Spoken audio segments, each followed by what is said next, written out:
అశ్వరాపేట నియోజకవర్గ దమ్మపేట మండలంలో ఈ యొక్క బీఆర్ఎస్ పార్టీ విశ్వస్థాయి సమావేశానికి ఇచ్చేసిన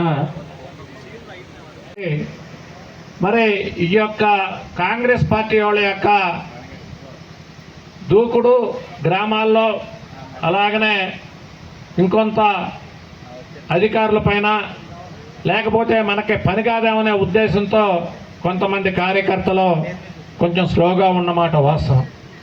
కానీ అలాంటి దానికి ఎవరూ భయపడాల్సిన అవసరం లేదు. ఎందుకంటే మన పార్టీ చాలా బలంగా ఉంది. కేవలం మనం ఓడిపోయింది కూడా 1.5% ఓట్లతోనే ఈ యొక్క రాష్ట్రంలో అధికారం కోల్పోవటం జరిగింది తప్ప మనం ఏదో ఘోరంగా లేకపోతే మళ్ళీ తిరిగి కోలుకోలేని పరిస్థితి అనేది లేనే లేదు. కాంగ్రెస్ పార్టీ వైఫల్యాల గురించి చాలా పెద్దలు ఉన్నారు, వాళ్ళందరూ వారు చెప్తారు. కాబట్టి ఇప్పుడు మెచ్చా నాగేశ్వరరావు గారిని మాట్లాడవలసిందిగా కోరుతూ ఉన్నాం. మరి కాంగ్రెస్ వాగ్దానాలని నమ్మి అన్ని రకాలుగా మనోళ్ళు మోసపోయారు. ఇప్పుడు తెలుస్తుంది అందరికీ, మరి 100 రోజుల్లో చేస్తానన్న ప్రభుత్వం ఈ రైతులను కాపాడుకోలేని ప్రభుత్వం ఎందుకు? అది వదిలిపెట్టి మాకు ఇవ్వండి. ముఖ్యమంత్రి గారు మాజీ ముఖ్యమంత్రిగా ఉండి కూడా రైతులను ఏ రకంగా కాపాడుతారో మేము చూపెడతాం. ఒక 2 నెలల్లోనే ప్రభుత్వాన్ని. అదే రకంగా రైతులు ఎంతోమంది చచ్చిపోతున్నారు. రైతు ఉంటేనే దేశం ఉంటుంది, దేశం ఉంటేనే రైతు ఉండేది. రైతు మంచిగా ఉంటేనే దేశంలో ఒక నెంబర్ 1గా మనం తీర్చిదిద్దుతాం. కానీ మనం చేసిన పథకాలనే వాళ్ళు కూడా చేపలేకపోతున్నారు. మనం తెచ్చిన నిధులు, కేసీఆర్ గారు ఇచ్చిన నిధులు కూడా ఇక్కడ పనిచేయలేకపోతున్నారు. మొన్న తెలుసు మీకు, కళ్యాణ లక్ష్మి చెక్కులు కూడా మనం తెచ్చినాయే ఆయన ఇంటికి వెళ్ళి పంచుకుంటుండు. అదే నాలాంటి ప్రతిపక్షంలో ఉండే ఎమ్మెల్యే అయితే ఎంఆర్ఓతో పంచిపిస్తా. ఆయన నేను తెచ్చినట్టు ఇంటికి వెళ్ళి పంపిస్తుంటే వాళ్ళు అడుగుతున్నారు కొన్ని చోట్ల, ఏమండి ఎమ్మెల్యే గారు దీంతో పాటు తులం బంగారం ఇస్తున్నారు కదా ఏది అని. అంటే తులం బంగారం అడగంగానే మళ్ళీ వస్తానమ్మా చెప్పి వెళ్ళిపోతున్నాడు. అంటే వాళ్ళే కోరేరుకున్నారు కదా, తులం బంగారం ఇస్తాం ఆడవాళ్ళకి అందరికీ ఇస్తామని చెప్పిండు కదా ముఖ్యమంత్రి గారు. మరి ఏమైనా ముఖ్యమంత్రి గారు తులం బంగారం వెంటనే ఇవ్వచ్చు కదా. అంటే బంగారం రేటు పెంచుందని కొనుక్కుండా మానేసిందా ఏంటి? ఆ రకంగా మన అన్ని రకాలుగా మనని మోసం చేసుకుంటూ వచ్చారు. కనీసంగా మనకు 17 సీట్లు మనం గెలవాలి. గెలిస్తే ఢిల్లీ లెవెల్లో నుంచి మనం ఏ రకమైన చక్రం తిప్పేది మన సారే మళ్ళీ రాష్ట్రాన్ని. ఆ రకంగా మనం అందరం మరి కలిసికట్టుగా మన నామగారిని కంపల్సరిగా మనం గెలిపించాలి. ఎందుకంటే ఇందాక రాజేశ్వరరావు గారు చెప్పినట్టు ప్రతి పార్లమెంట్లో ఈ పోయినసారి మరి 5 సంవత్సరాలు ఉన్నారు, ఇప్పుడు 5 సంవత్సరాలు ఆయన ఉండాలి. కాబట్టి ఈ రాష్ట్రంలో కానీ మరి ఏ రకమైన డెవలప్మెంట్ కార్యక్రమాలు మొత్తం మన నామగారు తెలుసు.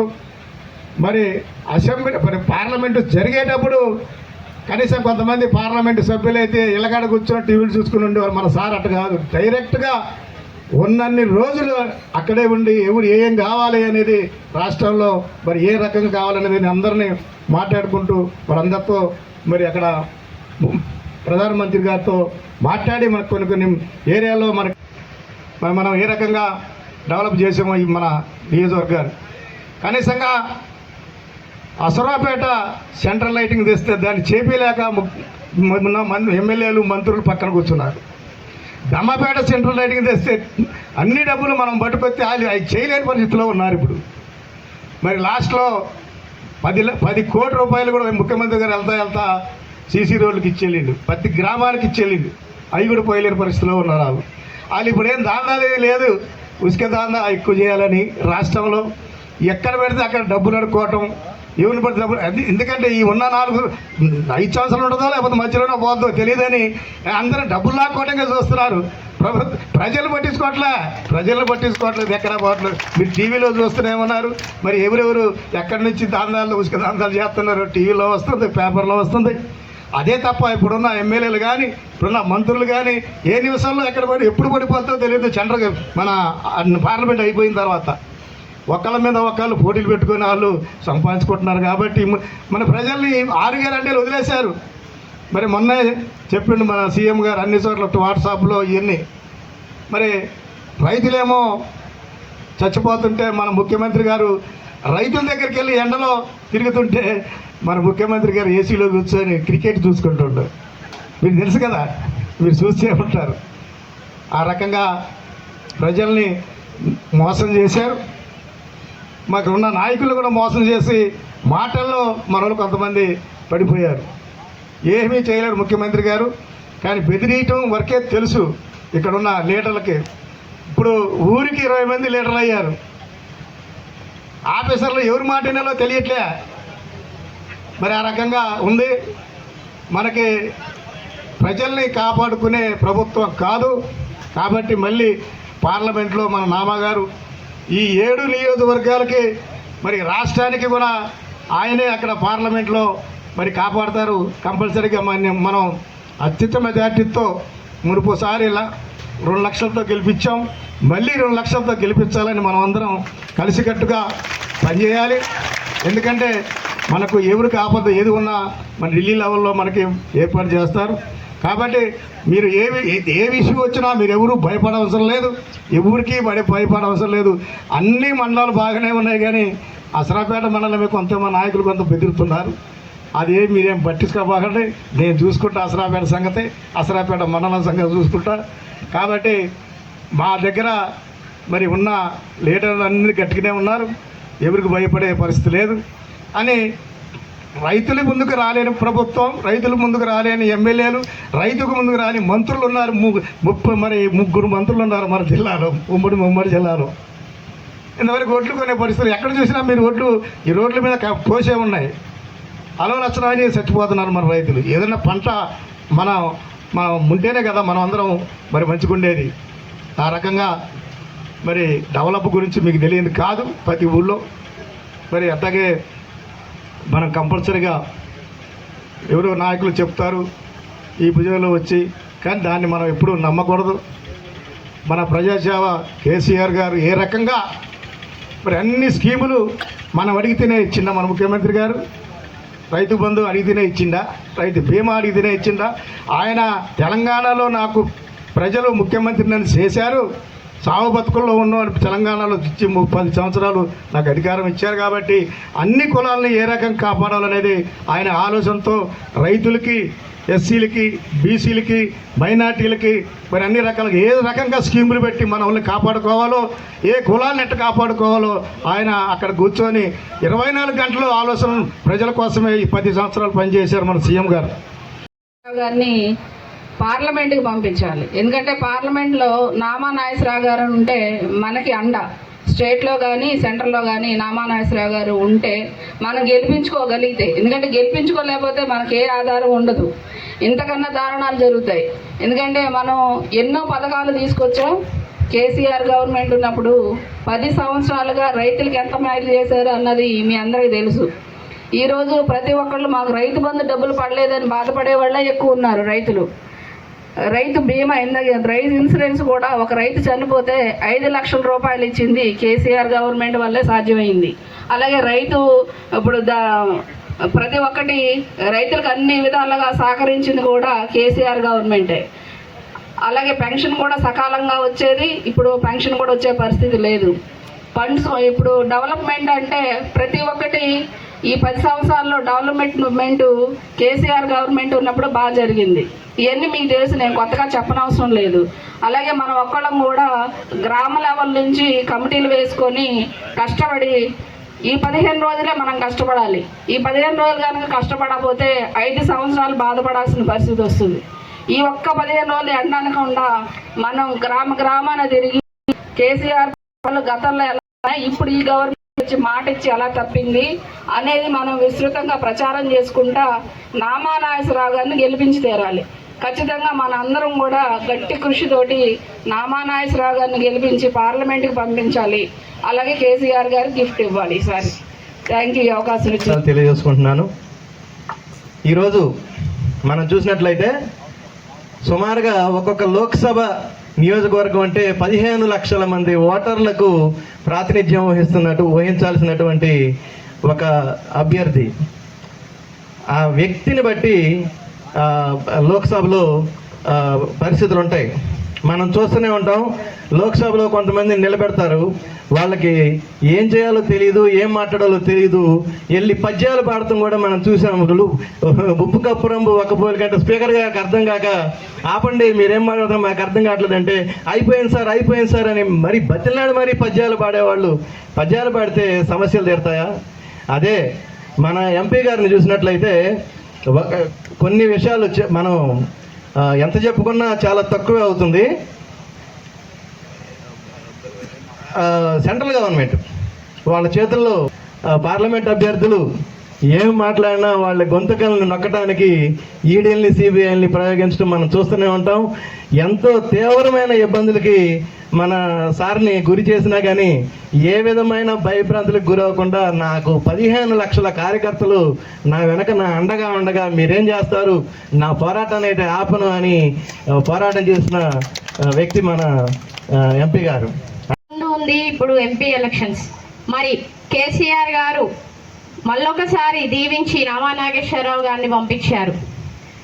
ఖమ్మం లోక్సభ సభ్యుడిగా 2 పర్యాయాలు 10 ఏళ్ల పాటు సుదీర్ఘ అనుభవం ఉన్నటువంటి వ్యక్తి ఈరోజు దేశంలోనే నెంబర్ 1 ది బెస్ట్ ప్లేస్ ఎంపీగా నిలిచారు మన నామా నాగేశ్వరరావు గారు. మరి అలాంటి నామా నాగేశ్వరరావు గారు ఈరోజు ఖమ్మం ప్రజలందరూ కూడా గర్వించదగ్గ విషయం. ఖమ్మం ప్రజానికం ఇక్కడ ఉన్నటువంటి 7 సెగ్మెంట్ ప్రజలందరూ కూడా చాలా గర్వించదగాలి. ఎందుకంటే నామా నాగేశ్వరరావు గారు మన కోసం, మన అభ్యున్నతి కోసం ఎన్నో సేవలు అందించారు. ఇవన్నీ కూడా మనం చెప్పట్లేదు, భారత్ పార్లమెంటు రికార్డులే ఈరోజు మనకి సాక్ష్యం. నెంబర్ 1 ప్లేస్లో మన ఎంపీ గారు ఉన్నారంటే అదేవిధంగా అత్యధిక హైయెస్ట్ అటెండెన్స్ రికార్డు కూడా మన నామా గారికే ఉంది. ఎలా అయితే స్కూల్లో అకాడమిక్ ఇయర్ అయిపోయేసరికి the best student award, attendance ఇవన్నీ చూసి ఎలా అయితే పరిగణిస్తారో అట్లా ఈరోజు భారత పార్లమెంట్లో నెంబర్ 1 ప్లేస్లో మన ఎంపీ గారు ఉన్నారు. ఇది ఒక గొప్ప అవకాశం, మనం మళ్ళీ సద్వినియోగం చేసుకోవాల్సిన సమయం వచ్చింది.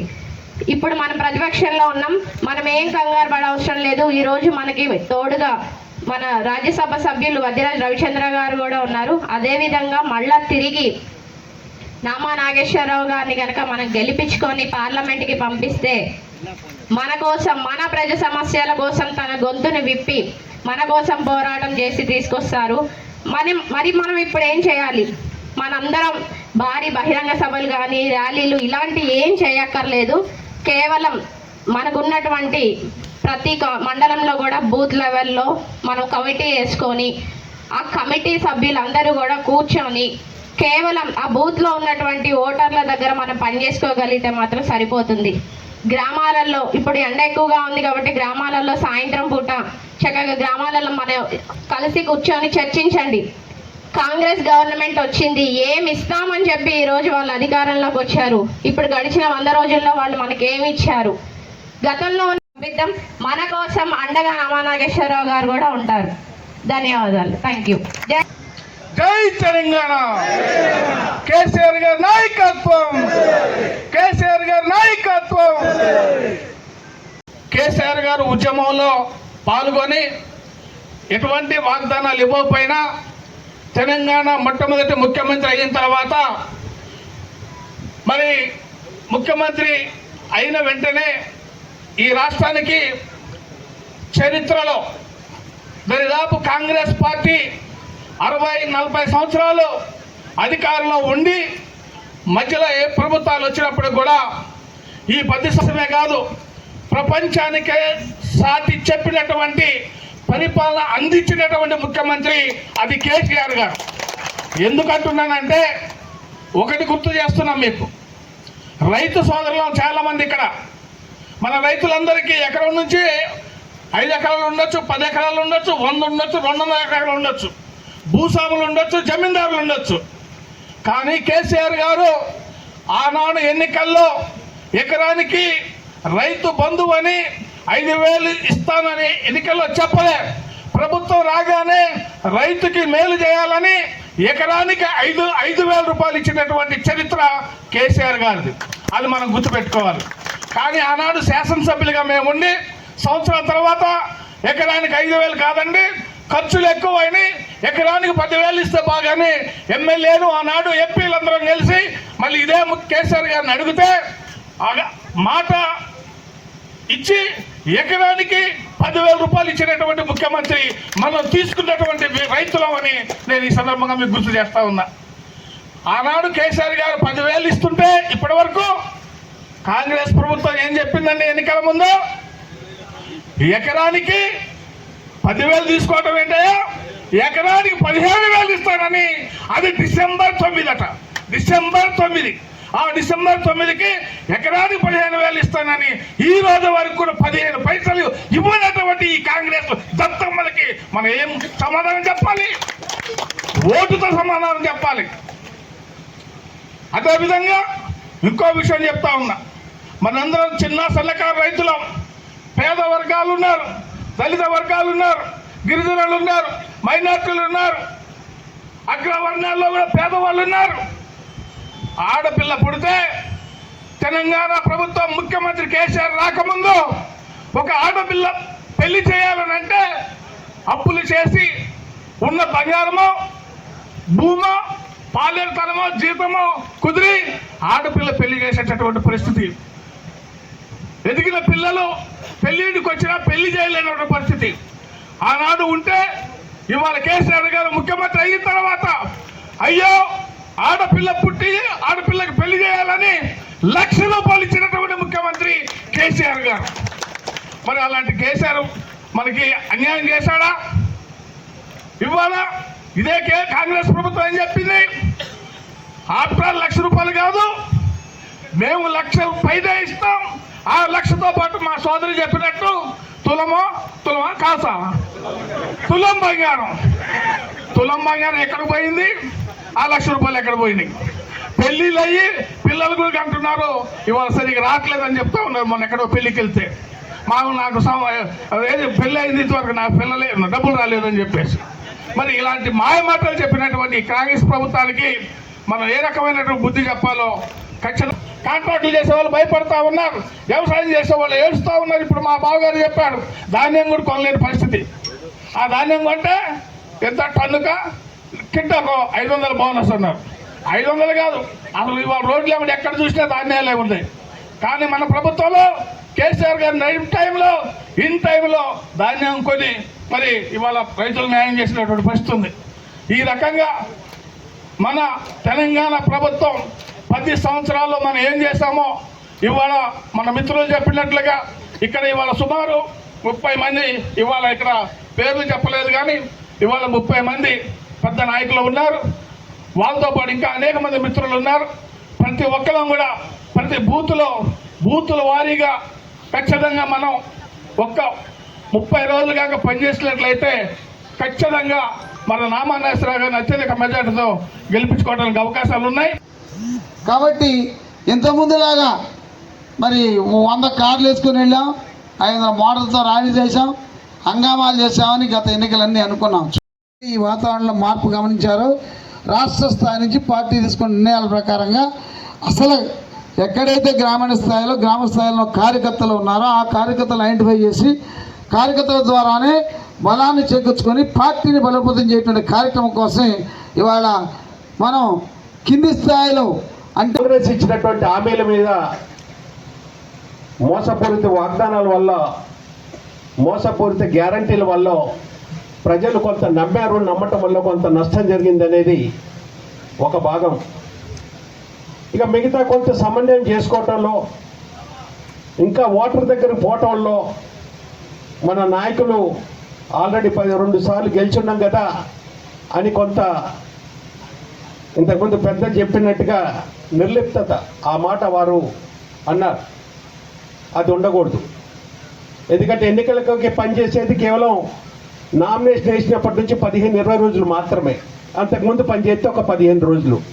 ఒక్క నెల రోజులు కనుక మనం రాత్రింబోళ్ళు కష్టపడకుంటే పార్టీ గురించి 5 సంవత్సరాలు మిస్ అయిపోతాం. అందుకే మిమ్మల్ని కోరుకుంటున్నా, ఒక విధంగా ఈ కాంగ్రెస్ హామీల వల్ల మనం మోసపోయినప్పటికీ కూడా ఇప్పుడున్న పరిస్థితుల్లో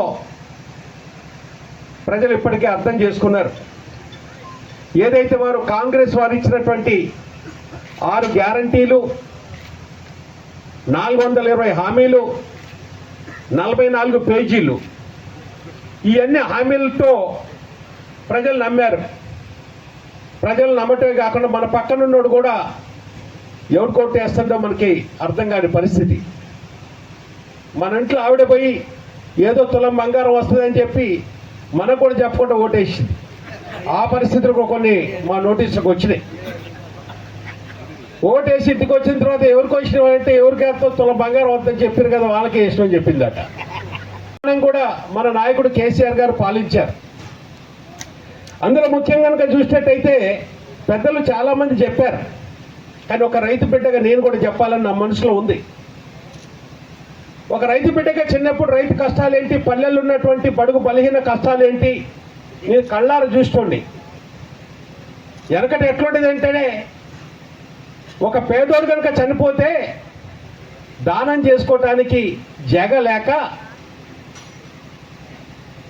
రోడ్లమ్మటి దాన సంస్కారాలు చేసేవాడు రోడ్డు పక్కన. అది ఇంతకుముందు తెలంగాణలో బడుగు బలహీన వర్గాల వారు ఎంత ఇబ్బంది పడ్డారంటే అంత ఇబ్బంది పడ్డరు. అది చూసిన మన నాయకుడు అంతకుముందు 65 సంవత్సరాలు వివిధ పార్టీలు పాలించినాయి. అందులో కాంగ్రెస్ పెద్ద ఎత్తున 50 సంవత్సరాల వరకు వాళ్ళే పాలించారు. ఆ రోజున ఎప్పుడు కూడా బడుగు బలహీన వర్గాల గురించి కానీ కనీసం చనిపోయినటువంటి వ్యక్తికి దాన సంస్కారాలు చేసుకోవటానికి జగలేక రోడ్ల పక్కన దాన సంస్కారం చేసుకునే పరిస్థితి 55 సంవత్సరాలు పాలించినటువంటి కాంగ్రెస్కి ఎప్పుడు కూడా గుర్తు రాలే.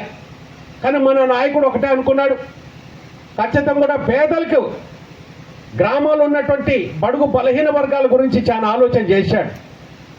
దాంట్లో భాగంగానే వైకుంఠ ధామాలు ఇదొక చరిత్ర. దాని విలువ ఇప్పుడు అవపట్లేదు. కానీ చరిత్ర కనుక మనం చూస్తే ఇంతకుముందు ఎట్టుండేది, ఇప్పుడు ఎట్టుండేది ఉన్నాం. మీరందరూ ఆశీర్వదించి నన్ను పార్లమెంట్కి పంపితే పార్లమెంట్లో నేను ఒక క్వశ్చన్ వేసిన, భారతదేశంలో ఏ రాష్ట్రంలో ప్రతి ఇంటికి తాగునీరు వస్తుందో ఆ రాష్ట్రాల పేర్లన్నీ కూడా ఇవ్వమని చెప్పిన. ఆ క్వశ్చన్కి అంటే ఆ ప్రశ్నకి సమాధానం కేంద్ర ప్రభుత్వం ఏమిచ్చిందంటే అన్నిటికంటే తెలంగాణనే 100% నీళ్లు తాగునీరు శుద్ధమైనటువంటి తాగునీరు ఇచ్చినటువంటి రాష్ట్రం తెలంగాణ అని చెప్పి పార్లమెంట్ సాక్షిగా వాళ్ళు ఇచ్చిండ్రు. ఆ తర్వాత రైతు పండించిన పంటకి వరి పంట మన నాయకుడు ఒకటే అనుకున్నాడు, రైతు బాగుంటే రాజ్యం బాగుంటుంది, రైతు బాగుంటే బలహీన వర్గాలు బడుగు బలహీన వర్గాలు గ్రామాలలో అందరూ కూడా అండగుంటారని చెప్పి ఆలోచనతో ఆయన గారు బ్రహ్మాండంగా రైతు బంధు ఇచ్చిండు, ఫ్రీ కరెంట్ ఇచ్చిండు, రైతు బీమా ఇచ్చిండు, కావలసినటువంటి నీళ్లు తెచ్చిండు, పంట వేస్తే పంట కూడా కొనుగోలు చేయటం మొదలుపెట్టిండు. భారతదేశంలో ఏ రాష్ట్రంలో వడ్ల పంట ఉన్నది, ఏ రాష్ట్రం అత్యధికంగా పండిస్తుందో మొత్తం లెక్క కావాలా నాకు అని చెప్పి పార్లమెంట్లో క్వశ్చన్ వేస్తే అదే కేంద్ర ప్రభుత్వం సమాధానం ఇచ్చింది. ఆ రోజున వారు ఇచ్చిన సమాధానం ఏంటంటే నెంబర్ 1గా కనుక పంజాబ్ ఉంటే నెంబర్ 2 స్థానంలో మన తెలంగాణ రాష్ట్రం నుంచి అత్యధిక వరి పండింది. అంతేకాకుండా వ్యవసాయ కూలీలు 12,000 రూపాయలు ఇస్తామని చెప్పి వాళ్ళని మోసం చేసిండ్రు. కౌలు రైతులకి కూడా 15,000 ఇస్తామని చెప్పి వాళ్ళకి చెప్పిండ్రు. అది కాకుండా ఇప్పుడు 2,000 ఇస్తున్న పెన్షన్ ఇదే గవర్నమెంట్ మన నాయకుడు 200 నుంచి 2,000 చేసిండు. 10 సంవత్సరాల క్రితం ఇది 2,000 ఉండేది, 200 ఉండేది. 200 నుంచి 2,000 చేస్తే వీళ్ళు 2,000 కాదు 4,000 చేస్తామని చెప్పేసి మాట్లాడేసరికి అక్కడ కూడా తేడా పడ్డది. ఇక ఇవన్నీ కూడా ఏ రాసిండు, మళ్ళీ ఇదే కాదు రైతుకి 2 లక్షల రుణమాఫీ వెంటనే చేస్తానన్నాడు. ఇవన్నీ చేసి ఈ మొదటి హామీలో మొదటి పేజీలో ఏ రాస్తారంటే కాంగ్రెస్ ప్రభుత్వం ఏర్పాటైన వెంటనే ఇవన్నీ చేస్తున్నాడు. ఇక బూతులకు పోయినోడికి ఇవన్నీ గుర్తొచ్చినాయి. అక్కడ అసలైన తేడా పడ్డది. 2,000 ఇస్తున్నాడు, మన ఆడపిల్ల ఉంటే స్కూటీ ఇస్తున్నాడు, అందులో నిరుద్యోగులు ఉంటే వాడికి 4,000 రూపాయలు ఇస్తున్నాడు. 420 హామీలు ఇచ్చేసరికి ఇక మన కళలు ఏంటంటే కలగంటాం అంటే వచ్చిందిరా బాబు, ఇది వచ్చిందిరా, అది వచ్చిందిరా, ఇంటికి వచ్చిందిరా అన్నట్టుగా ఇంట్లోకి వచ్చి 10 సంవత్సరాలకి అన్ని అనుభవించిన వాళ్ళు కూడా తేడా చేసింది. ఆ కొత్తగూడెం ఏరియాలో పార్లమెంట్లో తిరుగుతున్నప్పుడు ఇట్లే క్యాన్వాసింగ్ వచ్చినప్పుడు, సార్ ఇక్కడ ఒక రైల్వే లైన్ వస్తుంది, ఇది తీసుకొస్తున్నా మీరు చెప్పండి సార్ అన్నారు. ఇట్లే కాగితం రాసి ఇచ్చారు. నేను ఎమ్మటే చెప్పేసిన, నన్ను గెలిపియండి, నేను పార్లమెంట్ ఇక్కడ నుంచి భద్రాచలం కొవ్వూరు రైల్వే లైన్ తీసుకొస్తా అని చెప్పేసి నేను చెప్పేసిన. చెప్పిన తర్వాత నన్ను గెలిపించారు. గెలిపించిన తర్వాత అసలు లెక్క చూసి వీళ్ళని అడిగితే రైల్వే వాళ్ళు, అదేదో మేము ఆ లైన్కి మేము వేసినాం కానీ ఇప్పుడు వచ్చేది లేదు సార్ అన్నారు. మరి ఇదేదో తేడా పడుతుంది, నేను మాట ఇచ్చినా ఈ సంగతి ఏంటో చూడాలని 120 లెటర్లు రాసిన. పార్లమెంట్లో నేను ఇప్పుడు చెప్పిందే అదొక మాట కూడా పార్లమెంట్ చెప్పిన, పార్లమెంట్లో రికార్డు కూడా ఉంటుంది, ఎవరైనా వెరిఫై చేసుకోవచ్చు. నేను ఇదే మాట చెప్పినా, నా చిన్నప్పుడు ఇక్కడ నుంచి అటు పక్క రైల్వే లైన్ పోతే విన్నాను. నేను పెద్దోన్న అయ్యాను, పార్లమెంట్ మెంబర్ అయ్యాను. ఇప్పుడు అదే ఏరియా నుంచి పార్లమెంట్ మెంబర్కి వచ్చాను. ఆ ఏరియాలలో ఎస్టీ పాపులేషన్ ఎక్కువ ఉన్నది. ఇంతవరకు అక్కడ ట్రైన్ చూడని వాళ్ళు కూడా ఉన్నారు. అందు గురించే ఈ రైల్వే లైన్ కావాలని పోరాడి 2012లో ఆ రైల్వే లైన్ మొదటిసారి శాంక్షన్ చేయించిన. అప్పుడు ఆంధ్రప్రదేశ్ కలిసి ఉంటే భద్రాచలం నుంచి కొవ్వూరు వరకు రైల్వే లైన్ ఇచ్చిన తర్వాత ఈ లోపల స్టేట్స్ డివైడ్ అయిపోయినాయి. స్టేట్ డివైడ్ అయిపోతే ప్రతి స్టేట్కి స్టేటు ఎంత కొంత 50%, 50% మన స్టేట్ గవర్నమెంట్ భరించాలంటే మన నాయకుడేమో అభివృద్ధిలో ముందున్నాడు కాబట్టి ఆయన సింగరేణి కాలనీస్ అయితే ఇదైతే మొత్తం మీద మన స్టేట్ గవర్నమెంట్ డబ్బులు ఇచ్చినాం. అందుకనే రైల్వే లైన్ ఇక్కడ దాకా వచ్చింది. ఇక ముందుకు పోవాలంటే ముందుకు పోవట్లేదు. ఆ పక్కన ఉన్నటువంటి వైఎస్ఆర్సీపీ ఎంపీ నా దగ్గరకు వచ్చి, సార్ మీ దగ్గరకు అటు ఇటు రైల్వే లైన్ జరుగుతుంది, యువతలో ఏం జరగట్లేదు అని అంటే, మీ ఇద్దరం కనుక పోయి అక్కడ కూడా కేంద్ర మంత్రితో మాట్లాడాం. అప్పుడు వాళ్ళు ఏంటంటే ఆ స్టేట్ గవర్నమెంట్ డబ్బులు ఇచ్చింది, నీ స్టేట్ గవర్నమెంట్ కూడా 50% ఇస్తే అప్పుడు మొదలు పెడతారని మెలకేసింది. అయినా ఇప్పుడు అది ప్రస్తుతం నడుస్తుంది. ఇక్కడ దాకా తీసుకురావాలా, దాంట్లో ప్యాసింజర్ ట్రైన్లు కూడా వస్తాయి. ఆ విధంగా నేను తప్పకుండా కూడా ప్రయత్నం చేస్తా. అది కూడా మీరందరూ ఆలోచించాల్సిన అవసరం ఉన్నది. తెలంగాణ గొంతుకు వినిపించాల్సిన అవసరం ఉన్నది. చివరిగా నేను చెప్పేది ఏంటంటే, ఈ ఎన్నిక ఆషామాషి ఎన్నిక కాదు. పార్లమెంట్లో ఎన్నో సమస్యల మీద పోరాడాల, కేంద్రం మీద పోరాడాల. మీకు ఒకటే చెప్తున్నా, నేను మెంబర్ నేను ఇక్కడ ఎంపీ కాకముందు ఖమ్మం జిల్లాలో 1 కిలోమీటర్ నేషనల్ హైవే లేదు, 1 కిలోమీటర్ కూడా లేదు. అప్పటికి నేషనల్ హైవే స్టార్ట్ అయ్యి దగ్గర 15-20 సంవత్సరాల నుంచి నేషనల్ హైవేస్ దేశవ్యాప్తంగా నడుస్తున్నాయి. కానీ మన ఉమ్మడి ఖమ్మం జిల్లాలో 1 కిలోమీటర్ కూడా లేదు. నేను మొదటిసారి ఎంపీ కాగానే ఈ యొక్క రోడ్లన్నీ కూడా నేషనల్ హైవే కావాలని చెప్పేసి ప్రయత్నం చేస్తే అప్పుడు కేంద్రంలో కాంగ్రెస్ గవర్నమెంటే, రాష్ట్రంలో కూడా కాంగ్రెస్ గవర్నమెంటే. ఎవడొక్కడు కూడా ఒక ప్రతిపాదన పెట్టలే. ప్రతిపాదనలు పెట్టింది నేను కేంద్రానికి పెడితే కేంద్రం వాళ్ళు ఏమన్నారంటే, 2 గవర్నమెంట్లు వాళ్ళైనా మన రాష్ట్రం మీద ఏమాత్రం అభివృద్ధి మీద ఆలోచన లేకపోవడంతో లేదు ఇవన్నీ కూడా స్టేట్ గవర్నమెంట్ రికమెండ్ చేస్తేనే మేము ఇది నేషనల్ హైవే కింద తీసుకుంటాం. కేంద్రం రాష్ట్రం నుంచి లెటర్ రావాలని మళ్ళీ అది ఒక మెలిక పెట్టిండ్రు. అటు చేసి ఆ రోజు నుంచి ఈ రోజు వరకు కూడా వెనకాల పడి, మళ్ళీ నేను మొన్న ఎంపీ కాగానే మన నాయకుడు కేసీఆర్ గారితో కూడా మన యొక్క జిల్లా కాకుండా రాష్ట్ర వ్యాప్తంగా కూడా దగ్గర 3000 కిలోమీటర్లు నేషనల్ హైవేని ఇందులో కన్వర్ట్ చేయండి, నేషనల్ హైవే కన్వర్ట్ చేసేసి మాకు రోడ్లు ఇవ్వమని అది కూడా పోరాడాం. నేను మీకు కోరుకునేది ఏంటంటే, ఆ రోజున నేను పార్లమెంటు మెంబర్ కాకముందు ఇక్కడ 1 కిలోమీటర్ రోడ్డు లేదు. నాకు కొంత ఆలోచన ఉంది కాబట్టి, నాకు అవగాహన ఉంది కాబట్టి, ఏదైతే ఇంతకుముందు మన సూర్యాపేట నుంచి హైదరాబాద్ నుంచి కనుక రాజమండ్రి పోవాలంటే వయా విజయవాడ పోవాలా. ఏ విధంగా అయితే రైల్వే మీద పోరాడానో ఈ రోడ్డు విషయంలో కూడా అదే విధంగా పోరాడా. నేను ఒక కన్సల్టెంట్ని పెట్టి ఒక డ్రాయింగ్ గీపించిన, పెట్రోల్ ఆదా అవుతుంది, తొందరగా చేరుకోవచ్చు అని చెప్పి లెటర్ల మీద లెటర్లు పెట్టి ఆ కన్సల్టెంట్స్ని పెట్టి నా స్వతహాగా డ్రాయింగులు తయారు చేయించిన. నేను మీకు ఎందుకు చెప్తానంటే ఎవరన్నా ఇవాళ వచ్చే అభ్యర్థి ఎవరైనా కావచ్చు, కానీ జిల్లా మీద అవగాహన ఉండాలా. జిల్లా మీద అవగాహన ఉన్నటువంటి ఎంపీలు వస్తే జిల్లా ప్రజలకి న్యాయం జరుగుతుంది. ఏదో పేరుకి ఎంపీని పోయి అక్కడ అటెండెన్స్ చేసుకొని కూర్చుంటానంటే జిల్లా ప్రజలకు న్యాయం జరగదు. నాయకులు అవుతారు. ఆ విధంగా మీ అందరు కూడా అవకాశాలు ఉంటాయి. ఇప్పుడు చాలా మన తెలంగాణ వాణిని పార్లమెంట్లో వినిపించడానికి బీఆర్ఎస్ ఎంపీలు అవసరం ఉంది కాబట్టి ఆ విధంగా మీరందరూ కూడా పెద్ద ఎత్తున ఆశీర్వదించి 13వ తారీఖు వరకు రాత్రి మూడు కష్టపడాలని మనస్ఫూర్తిగా కోరుకుంటూ మీ ఇద్దరు సెలవు తీసుకుంటున్నాం. జై కేసీఆర్, జై కేసీఆర్, జై Telangana. Right sir, thank you.